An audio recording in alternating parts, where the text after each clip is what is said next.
serial Sandiwara Radio Saur Sepuh.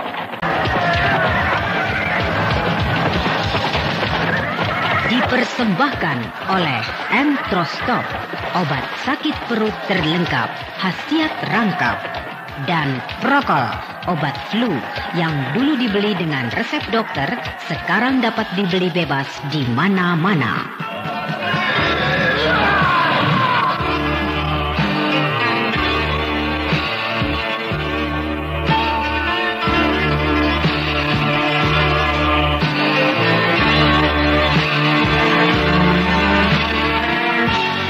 Naskah karya Niki Kosasi. Teknik dan montase Indra Mahendra.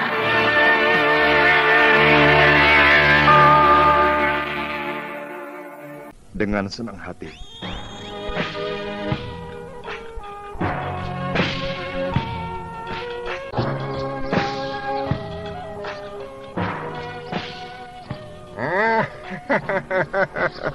Inilah padepokanku, Brahma. Sungguh menyenangkan, Jaka. Ya, rumah panggung yang besar dan panjang itu adalah tempat tinggal murid-muridku. Iya. Aku tinggal di rumah yang kecil itu, di samping kiri rumah panggung. Ya. Mari kita ke belakang. Iya. Ayo, Hargem. Kok bengong? Saya senang melihat pohon cemara di pekarangan depan itu. 9 buah berjejer dengan rapi. Ya, yang menanam pohon cemara itu murid-muridku. Rajin benar murid-muridmu itu. Ya, sebagai pengisi waktu katanya. Oh.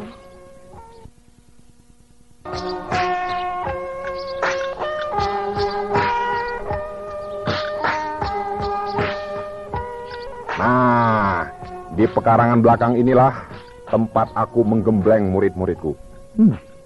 Bagus sekali tempatnya. Lebar dan luas.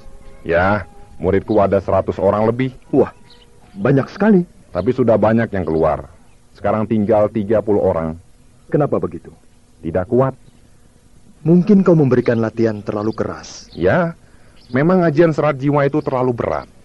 Yang tinggal 30 orang itu saja setelah digembleng 6 tahun baru mencapai tingkat ketiga. Lambat sekali dalam memperoleh kemajuan. Seharusnya jangan langsung diberikan ajian serat jiwa. Tapi jenis ilmu kadikjayaan yang biasa-biasa saja dulu. Setelah matang lahir maupun batinnya, baru diberikan ajian serat jiwa. Ya, memang rupanya harus begitu. Guru, ada apa, Rasmi? hidangan sudah siap. Ya, segera kami ke balai utama.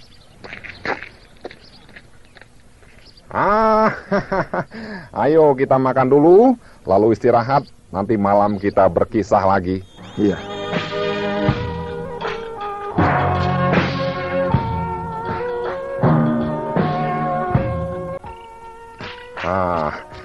Aku sungguh berduka bahwa ternyata kakek Astagina sudah meninggal. Ya, beliau memilih Gua Pantai Selatan sebagai tempat peristirahatannya yang terakhir. Dan sungguh mengharukan. Sebab menurut katamu, beliau meninggal dalam keadaan duduk bersemedi. Betul, Jaka. Sama dengan ayahku. Sama dengan ayahmu? Ya, ayahku, Ki Arya Gandar Sametan, alias Panembahan Margapati. Meninggalnya juga dalam keadaan duduk bersemedi. Oh, bukankah ayahmu meninggal oleh serbuan bala tentara kerajaan Tanjung Singguru? Semua orang mengira begitu, padahal tidak. Jadi? Waktu bala tentara kerajaan Tanjung Singguru itu menyerbu padepokan ayahku, ayahku baru menguasai ajian serat jiwa sampai tingkat ke-6. Oh ya? Ya, dikeroyok oleh 10 orang jawara dari Tanjung Singguru. Ayahku terluka parah, lalu melarikan diri ke Kawali. Kawali? Bukankah Kawali di sini? Pusat kerajaan Galuh Pakuan Pajajaran? Benar. Kenapa lari ke Kawali? Selain punya seorang sahabat, juga tentara Tanjung Singguru tidak akan berani mengejar sampai ke Kawali, yang tentunya akan digempur oleh bala tentara Galuh Pajajaran. Iya. Nah, di rumah sahabatnya itulah, yang bernama Pangeran Tapak Jalak, ayahku menggembleng dirinya, mempelajari ajian serat jiwa. Setelah mencapai tingkat ke-9. Oh, ayahmu mencapai tingkat ke-9? Ya, lalu mencari 10 orang jawara yang dulu mengalahkan ayahku.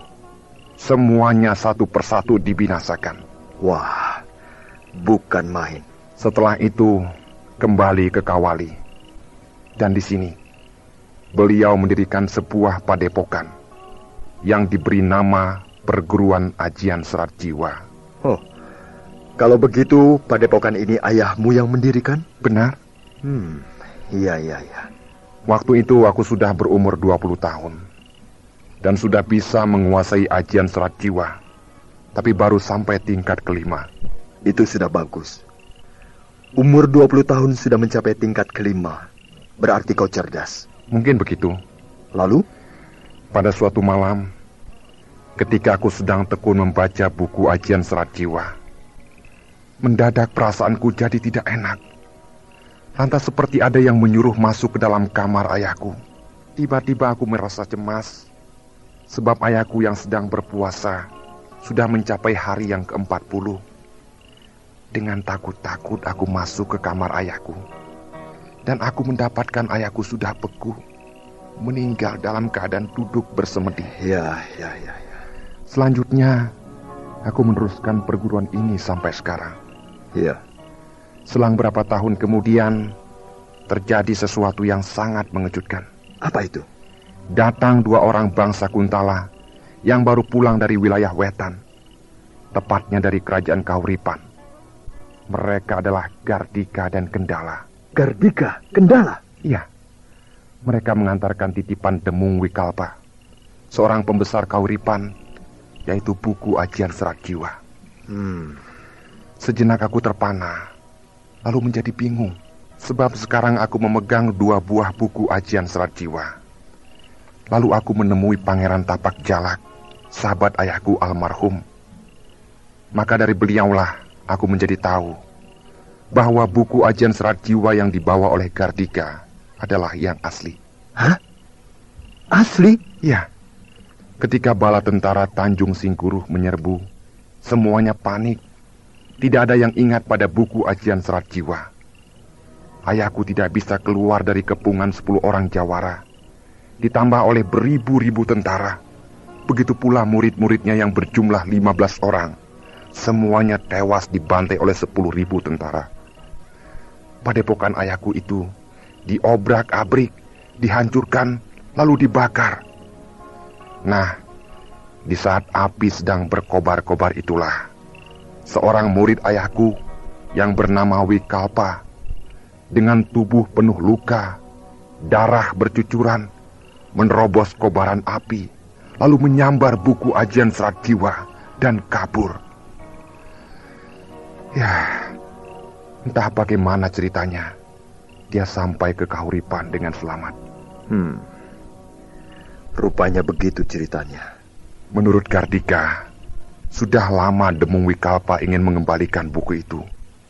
Tapi berhubung kesibukannya sebagai seorang pembesar kerajaan, niatnya itu tertunda-tunda. Baru setelah datang Gardika, disuruhnya Gardika mengembalikannya kepadaku. Iya. Jadi buku ajian serat jiwa yang aku geluti sekian tahun itu ternyata salinan. Ayahku sendiri yang menulis kembali rangkaian ajian serat jiwa, karena beliau mengira buku yang asli sudah musnah. Iya. Brahma, sebagai rasa terima kasihku kepada Gardika, aku terima dia sebagai muridku. Ternyata otaknya sangat cerdas.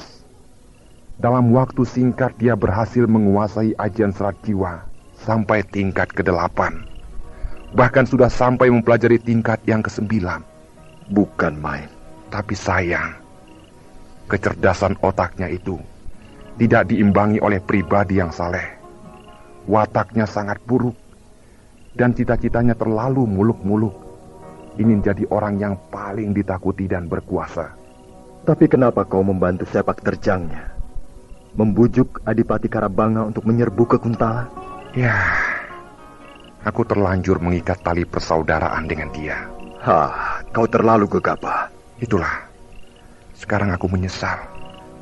Bila suatu ketika aku membunuh Gardika, bagaimana sikapmu? Aku berpihak kepadamu, Brahma. sebab kau saudaraku yang sejati. Oh, terima kasih, Jaka Lumayung.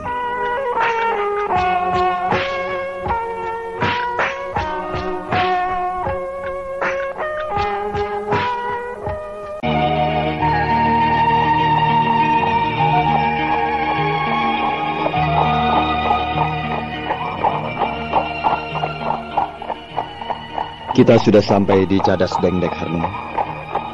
Berarti hanya tinggal 1 hari lagi kita sampai di Kadipaten Pulasari. Tapi hari sudah gelap, Kakang. Lebih baik kita mencari tempat untuk bermalam. Ayo.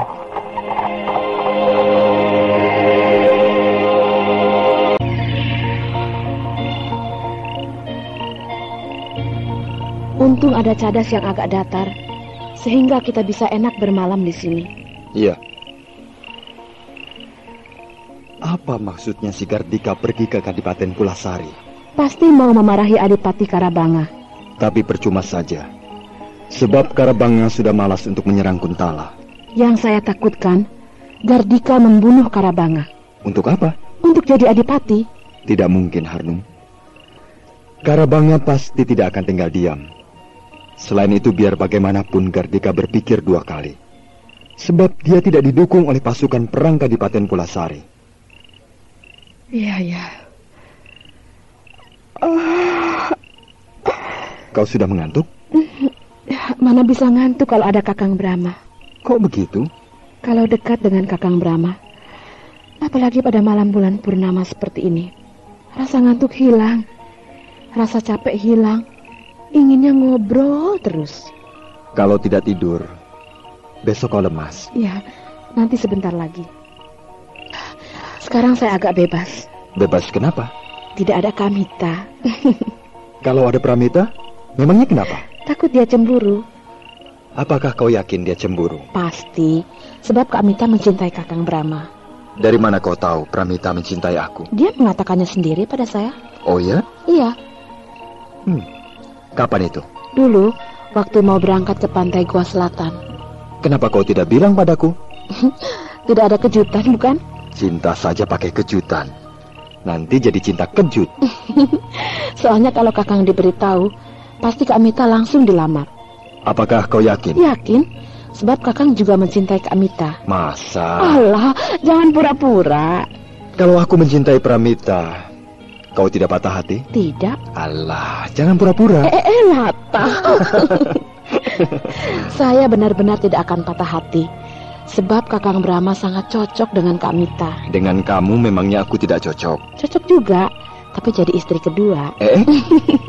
Memang tidak boleh jadi istri kedua. Harnum, kau jangan ngelantur ah. Asal istri pertama Kakang Kak Mita, saya rela. Tapi kalau dengan orang lain, tidak. Loh, seorang raja itu istrinya harus banyak. Rupanya Kakang juga sama dengan raja-raja yang lain, doyan kawin. Bukan raja kalau tidak doyan kawin, Harnum. Kalau begitu, saya tidak mau. Kau ini sungguh-sungguh? Sungguh-sungguh. Jangan, Harnum. Kau masih muda. Perjalanan hidupmu masih panjang. Katakan dulu, Kakang cinta pada saya? Apakah cinta itu bisa dibagi-bagi? Entahlah, Kakang. Kakang, saya sendiri tidak tahu cinta itu apa. Aku memang mencintai Pramita. Tapi bayanganmu tidak pernah hilang dari pelupuk mataku. Kadang aku sangat rindu kepadamu. Dan kalau kau dekat dengan aku merasa nyaman. Apakah itu cinta? Ya, mungkin saja. Paling tidak, benih-benih cinta itu sudah ada di hatiku. Benarkah, Kakang? Perasaanku kepadamu sampai saat ini baru sampai di situ. Entah besok atau lusa. Terima kasih, Kakang Brahma. Kok? Terima kasih? Setidaknya saya ada di hati Kakang. Dan Kakang memperhatikan saya. Itu saja saya sudah senang. Sebenarnya tidak mencintai aku, Harnum. Hah? Kau hanya karena terlalu mengagumi aku. Cobalah kau dekati laki-laki yang lain. Nanti kau akan tahu bahwa bukan Brahma seorang laki-laki di dunia ini yang super. Banyak sekali, Harnum. Iya, laki-laki di dunia yang lebih dari aku. Banyak sekali. Memang, saya sering merasa suka kepada laki-laki yang lain. Misalnya kepada Raden Samba. kepada Pangeran Adrakila, kepada Senopati Lembu Hasta, semuanya tampan dan gagah. Tapi kalau malam, sebelum saya tidur, sendirian di atas ranjang, yang terbayang hanya Kakang Brahma. Dan saya sering berkhayal, alangkah bahagianya kalau jadi istri Kakang Brahma. Nah, bayangan dan hayalan seperti itu tidak ada pada laki-laki lain. Laki-laki lain hanya lewat begitu saja. Sudah mau tidur, ngantuk. Loh, cepat sekali kau berubah. Barusan bicara soal cinta asmara yang mendayu-dayu. Lalu tiba-tiba saja kau putuskan begitu saja. Takut hanyut. Hanyut? Iya, kata ibuku, kalau duduk berdua-duaan dengan laki-laki, apalagi di tengah malam yang sunyi, bisa hanyut. Memangnya aku sungai yang besar, bisa banjir dan menghanyutkan manusia? Buktinya, saya sudah mau hanyut. Maksudmu? Perasaan saya sekarang ini ingin disayang oleh Kakang Brahma. Dipeluk terus sepanjang malam, dicium, dibelai. Kakang Brahma, saya ingin disayang. Cuma disayang saja kan? Rasa kasih sayang yang tulus, jangan palsu. Dari dulu aku sayang kepadamu. Sampai sekarang pun tetap sayang. Sayang terus. Kapan akan berubah jadi cinta aku tidak tahu. Malam ini saya tidak akan minta cinta pada Kakang, tapi saya hanya ingin disayang. Baiklah, malam ini kita tidur bersama. Aku akan membelaimu sepanjang malam.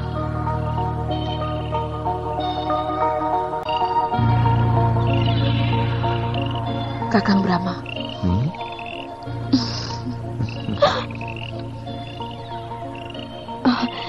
Kakang Brahma. Malah bicara terus. Ayo, cepat tidur. Loh, kok malah bangun? Jadinya malah tidak bisa tidur. Tentu saja, mana bisa tidur berpelukan terus. Bergerak saja susah. Iyalah, mendingan tidur sendiri-sendiri. Iya, kau tidur di sini, aku tidur di sebelah sana. Iya, selamat tidur Kakang. Selamat tidur Harnum.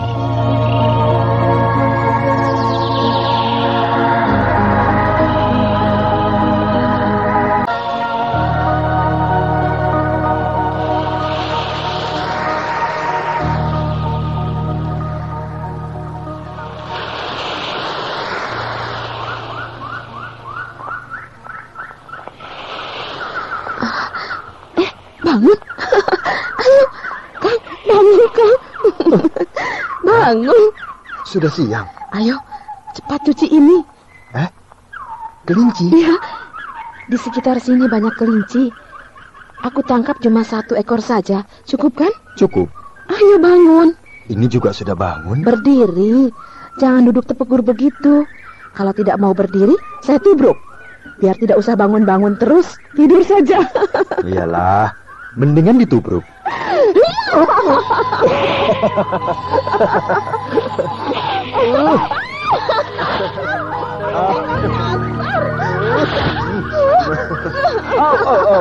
Kau lebih kasar, Harnum.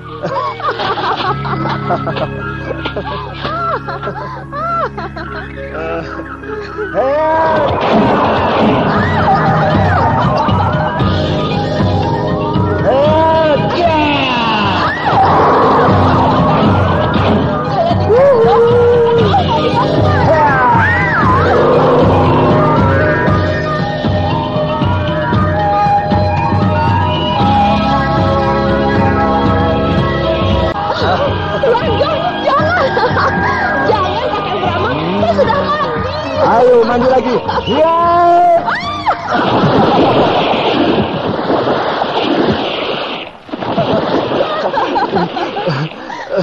Ya. Iya.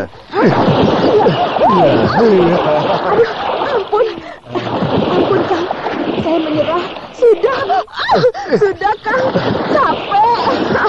Iya, aku juga capek. Ayo, kita naik ke dalam.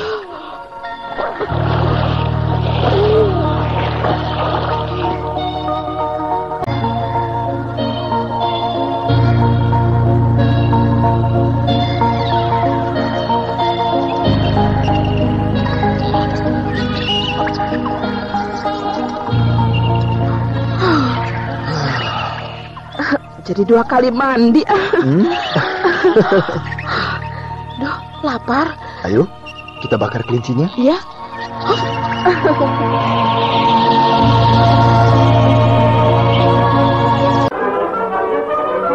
Aku benar-benar kecewa. Pasukan perangmu pasukan perang tempe. Kau harus maklum, Gardika. Siapa yang akan dihadapi? Angkatan perang Madangkara. Jangan main-main dengan mereka. Tapi mereka yang datang sedikit. Kalau menghitung jumlahnya, memang lebih banyak pasukan perangku. Tapi mereka itu pasukan khusus. Pasukan penggempur istimewa. Apalagi di sana ada Brahma dan Panglima Ringkin. Mereka berdua adalah ahli perang nomor 1. Jadi cuma sampai di sini saja, selesai. Begitu? Aku tidak mau berbuntut panjang. Terus terang, aku tidak mau bermusuhan dengan Madangkara. Kau ingin jadi raja tidak? Tentu saja ingin. Tapi tidak mau dengan jalan kekerasan. Kapok. Adipati Karabanga, ternyata nyalimu kecil. Di sini bukan soal berani atau tidak, tapi dasar perhitungan yang matang. Kalau begitu, kau tidak akan menolak kalau ada bantuan dari pihak lain? Maksudmu? Aku bisa minta bantuan kepada kerajaan Tanjung Singguruh, kerajaan Japura, dan kerajaan Sumedang Larang, bahkan Caruban Nagari. Kalau aku minta, pasti akan membantu. Sekalipun kerajaan Pajajaran turun tangan, aku tetap tidak mau. Adipati Karabanga, silakan kau mencari bantuan sebanyak-banyaknya. Lalu himpunlah dan serbulah kerajaan Kuntala. Tapi aku jangan dibawa-bawa. Kau Karabanga. Aku tahu kau mau memperalat aku. Karena dari sekian pewaris tata singgasana Kuntala yang masih hidup, cuma 2 orang, yaitu aku dan Pangeran Giripati. Kau tidak bisa mendekati Pangeran Giripati, lalu kau mendekati aku. Cukup, Gardika. Tekadku sudah bulat. Aku tidak mau jadi Raja Kuntala, sebab yang lebih berhak adalah Pangeran Giripati. Aku cukup begini saja. Jadi penguasa sebuah kadipaten sudah terlalu bagus buatku. Kau benar-benar tidak tahu membalas budi, Karabanga. Dulu ketika Tumenggung Raksa berkuasa, kau mau didepak. Tapi berkat hubunganmu dengan aku, baik, kau tidak jadi disepak oleh Tumenggung Raksa. Malah kau tetap diberi jabatan. Itu semua karena jasa. Itu dulu. Sekarang lain, Gardika. Mentang-mentang aku sudah bukan merupakan pembesar Kuntala, kau berani menganggap enteng padaku. Aku tidak pernah menganggap enteng kepadamu. Kau cerdas, licin, dan ilmu kedikjayaanmu sangat tinggi. Apalagi sekarang kau punya lagi ilmu yang baru, serat jiwa, yang benar-benar sangat dahsyat. Tapi, sekali lagi, aku kapok. Akibat ulahmu, aku sekarang jadi punya musuh. Dulu aku dengan Brahma bersahabat.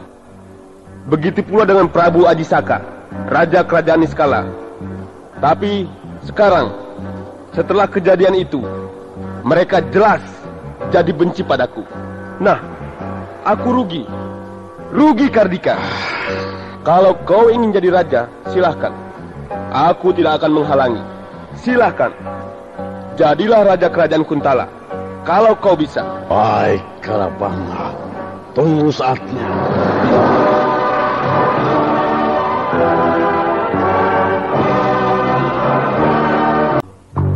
Ponggala!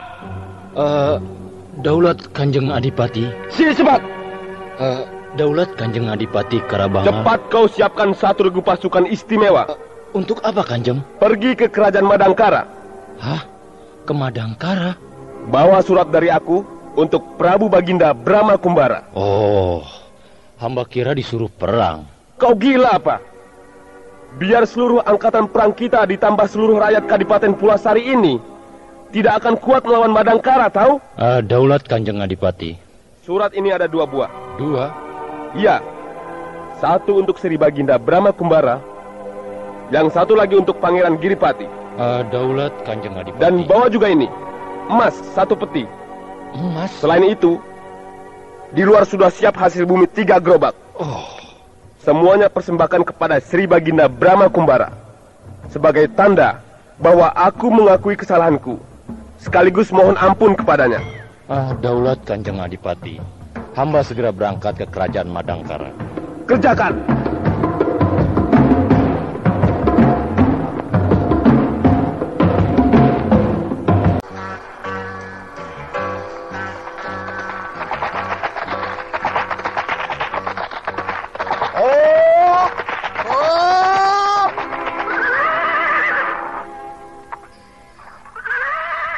Kenapa berhenti, Kakang?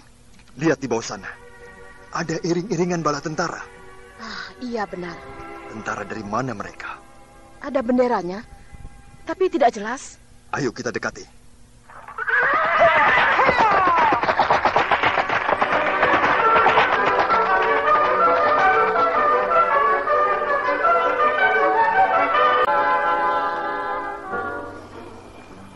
Tentara Kadipaten Pulasari. Benar.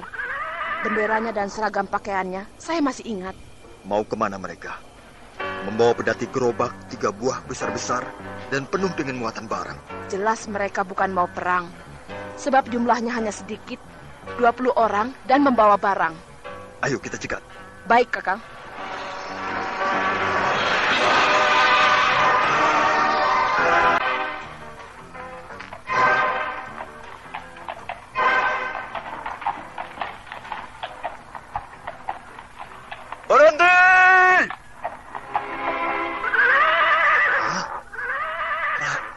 Raja Madangkara?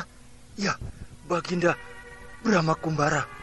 Bukankah kalian orang-orang Pulasari? Benar, Tuanku Brahma Kumbara. Kau tahu siapa aku? Saya pernah melihat Tuanku di Kadipaten Lungsek ketika Tuanku akan menyerbu ke Kuntala. Oh ya? Hamba Punggawa Waratnala mengaturkan sembah. Kenapa kau menyembahku? Kami adalah utusan Adipati Karabanga, hendak ke kerajaan Madangkara untuk mempersembahkan upeti kepada Tuanku Baginda Brahma Kumbara. Hah? Jadi kalian mau ke Madangkara? Begitulah, Tuanku. Kenapa Adipati memberi aku upeti? Inilah suratnya, Tuanku. Kok 2? 1 untuk Tuanku dan 1 lagi untuk Pangeran Giripati. Oh iya? Daulat, Tuanku. Karena surat yang ini untuk aku, maka aku baca di sini saja. Daulat, Tuanku.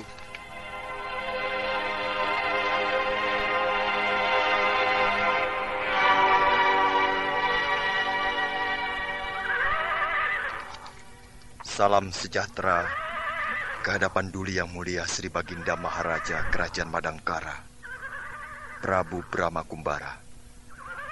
Terimalah persembahan ini sebagai pertanda rasa bersalah dan mohon ampun. Semoga Paduka yang mulia berkenan menerimanya. Adipati Karabanga. Jangankan aku manusia biasa, sedang Hyang Widi pun akan selalu memberi maaf kepada yang secara ksatria mengakui kesalahannya dan mohon ampun kepadanya. Maka dengan ini, aku Brahma Kumbara, Raja Kerajaan Madangkara, memberi ampun kepada Adipati Karabanga.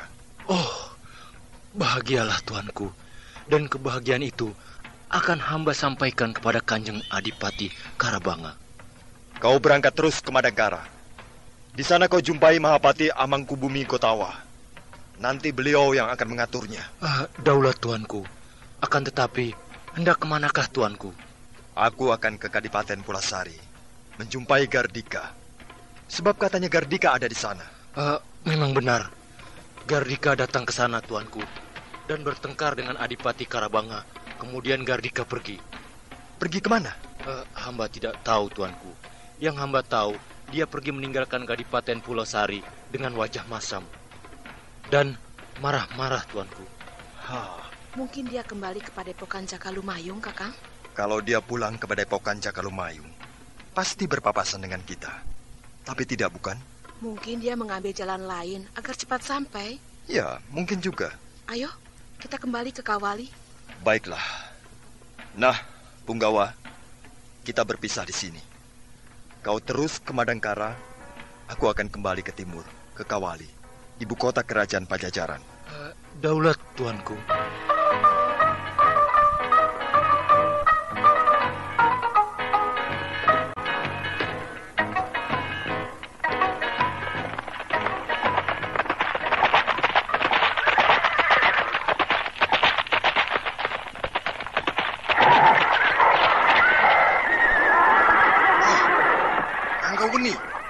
Ada apa kau ini?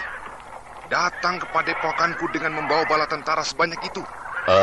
Mana Gardika, Jakalumayung? Apa Gardika?